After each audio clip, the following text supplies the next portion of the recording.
Sin lowers the will and the intellect, how the fall distorts human powers. There is a profound assertion in both ancient philosophy and Catholic theology. Sin weakens the will and darkens the intellect. This is no mere poetic statement. It is a foundational truth that explains the brokenness in human choice, perception, and desire. Both Plato and St. Thomas Aquinas explore this mystery, tracing how moral failure does not simply break laws, it breaks the person. In a state of original justice, the human soul was ordered.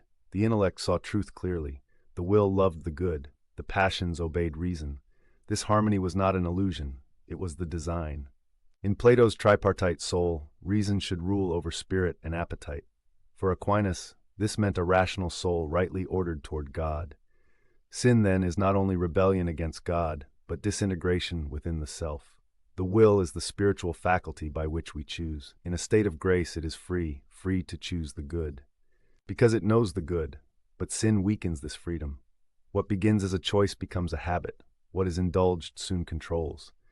The classic example, a person freely chooses to lie.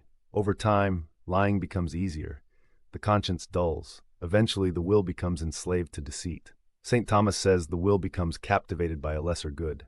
It still functions, but it reaches downward instead of upward. It does not cease to operate. It loses strength, like a muscle atrophied by disuse or misuse. Sin darkens the intellect, not in the sense that intelligence is erased, but that the mind becomes clouded in judgment.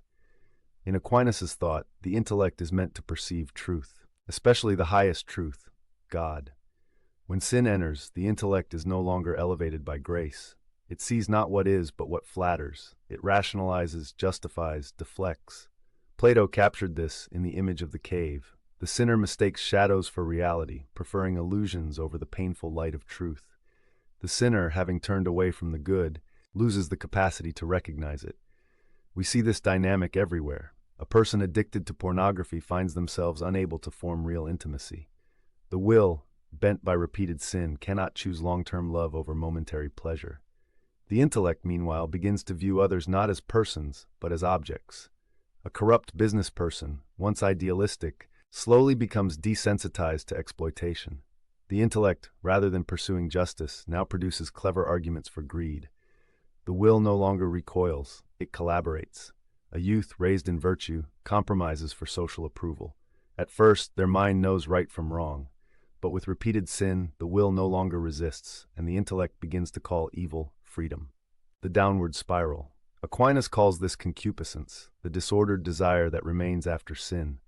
He teaches that mortal sin severs grace, leaving the intellect without divine light and the will without supernatural strength.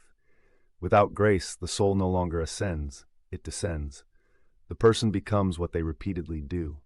This is why sin is not merely external disobedience. It is internal corruption. It twists perception, redirects desire, and blunts judgment.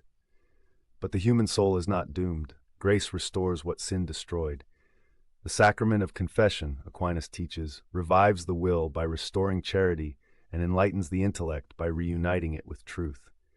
This is why saints seem to see clearly what the world misses. Their intellects, purified by grace, perceive reality as it is, not as they wish it to be. Their wills, strengthened by virtue, choose sacrifice, charity, and courage even when the path is difficult. They are free, not in a libertine sense, but in a noble sense. They are what humanity was meant to be. Conclusion: the need for interior discipline. The weakening of will and darkening of intellect is not an abstract theory. It explains why people feel trapped in habits, confused in judgment, and unable to change. Plato warned that disorder in the soul leads to disorder in the city. Aquinas went further. Only in God can the soul be rightly ordered. This is why moral vigilance is not just piety, it is protection. Every act of sin, especially repeated, shapes what we desire and how we see. The stakes are not just moral, they are existential. To sin is to begin to become less human. To repent is to begin to become more fully alive.